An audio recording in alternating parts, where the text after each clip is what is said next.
Hi, my name is Tanya Bakari, and I am the author of All Things, the novel. I wrote this book 14 years ago, and I get the question most often, what was my motivation? Why did I write the book? If I'm just being honest, I've always liked to write. I've been someone who loved to write since I was about 8 years old. I can remember being in, second and third grade and getting those little writing prompts that either allow you to start the story or end the story, but either way you had to fill in the gaps and be imaginative.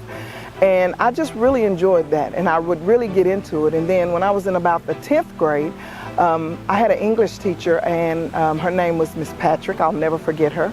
She challenged me on every realm of writing. She just would not allow me to fail, although she failed me quite often. But I learned a lot during that time. I was really intrigued with creative writing, so I would write off and on even through college and even as a young child, a teenager. But it wasn't until I married my now business manager, the love of my life, my husband, Bakari, that I was truly challenged to take it to another level. Desiree groaned louder and louder, trying to rid herself of the torrential pain she was feeling. But it grew more intense rather than subsiding, but still she cried louder. Her heartbeat quickened and her breath began to shorten. With each cry, she hoped to stop the voice and the pain. But still the voice nor the pain dissipated. She continued to scream to drown out his voice, but it only became more vivid and bold. Desiree struggled to her feet and stumbled over to her desk. She scribbled a few words.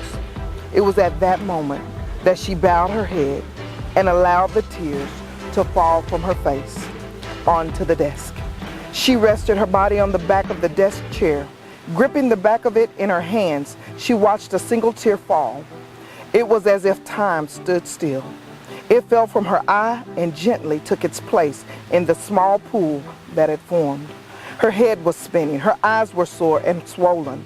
She was tired of wrestling. She wanted to give up and move on. Desiree realized that she had reached a point of no return.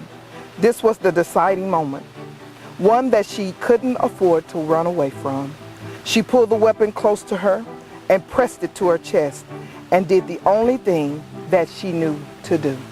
I would just doodle and write every once in a while, and I'd read something to him or show it to him, and he kept saying, why don't you write? Why don't you write? And one day I had an idea, and he just basically told me, don't talk about it, be about it. And he basically challenged me not to say not another word to him about writing until I actually produced something. So I took him at his challenge, and I'll never forget, it was 2005, and I sat at our kitchen bar and I wrote All Things. I wrote this book probably 6 or 7 times, but the motivation behind the book was really the time, the season of my life during that time, and just observing various things, and even things that I'd gone through as a single woman. She drove and listened to a gospel CD. One of her favorite songs by Fred Hammond was playing. We're blessed, shout unto God. She didn't miss a beat. She was enjoying herself and singing loudly. Late in the midnight hour, God's going to turn it around. It's going to work in your favor. As she sang, she got more and more excited about the day and how she knew that it would be filled with blessings. She moved her head to the beat and thought to herself, this was once how I did it in the world when I was clubbing and stuff, but now I'm doing it in the kingdom. All Things is really about hope. It's about, fight. It's about faith. It's about making mistakes. Yes, mistakes were made, and it's not a bad thing. But when I wrote this book, it was one, to meet a challenge, but then it wasn't enough for me just to meet the challenge. I started to do research to find out what a true novel length was. And so that was the challenge I set before me, was to write a true novel and have the word count that would be equitable to that of a novel. So that's what happened. And so I sat at the kitchen table for several nights and I wrote. And to be honest with you, if I were to think about, how the characters came about and the names, they really just came to me, kind of piecemeal. But each character, as they came to me, began to take on their own life and their own story, and I just began to write, and do my best to intertwine their lives in a story, hence All Things the Novel. Desiree, who is the main character, she has some of my similarities. You know, there's truth in fiction, but not all of it is truth. It is really a creative, imaginative work, and I'm really grateful that, you know, God has allowed me to have this gift. The phone rang as Desiree wrestled with should she answer it or not. She wasn't in the mood for answering any questions or listening to any false pity. She especially didn't want to speak to any of those so-called saints that were just being nosy and pretending that they were concerned about her and her well-being. But all they really wanted was to get in her business.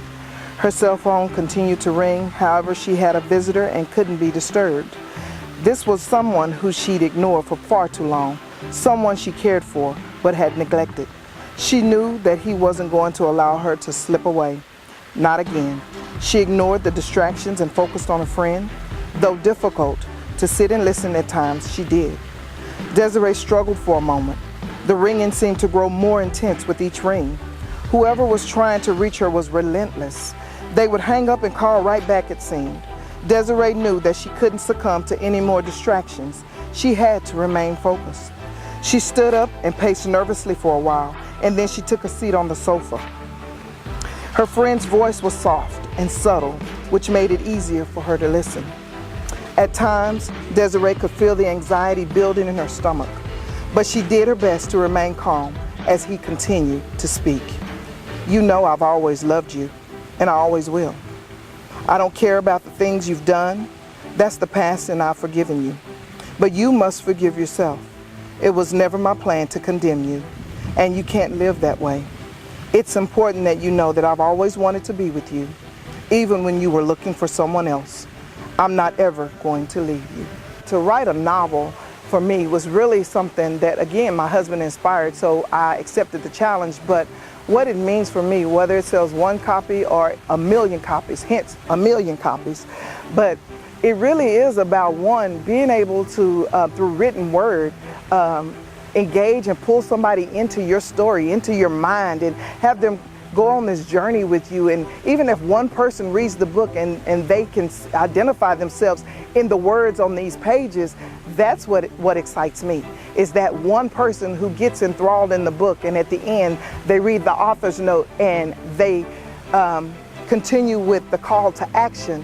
That's what's exciting for me. It was a way for me to take my gift and to partner with God's purpose to create an exceptional product that will help draw people to the kingdom. So that, for me, is the most exciting part about writing a novel, because I want it to be a tool. I want it to be something that equips. We all love a good laugh, and while we don't always own it, we love a good cry. We love intrigue and mystery, but what better way to go on a ride and a journey to get to the end, to know that you have been equipped through someone else's journey, and then to walk away to be able to apply it then through an engaging novel. So that's what All Things is about. That's why I wanted to write a novel. I didn't just want to write a novella or a short story or an ebook. I wanted to write something that would challenge even me and my gifting, but also would equip others to explore and to dare to dream and to step out and to, no matter what they face, to move forward in accomplishing their dream. So the novel is truly the first step in my journey, for my literary journey. So it's one of many, but it's my first. It's my flagship. It's my heart. And it was a goal that I set out to accomplish, and it's been accomplished. Desiree had been completely torn and broken. She was weak.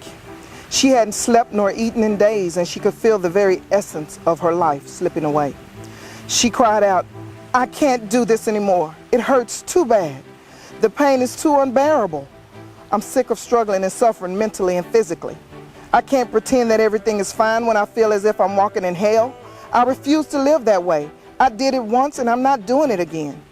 Desiree groaned louder and louder, trying to rid herself of the tormenting pain that she was feeling, but it grew more intense rather than subsiding. But still she cried louder.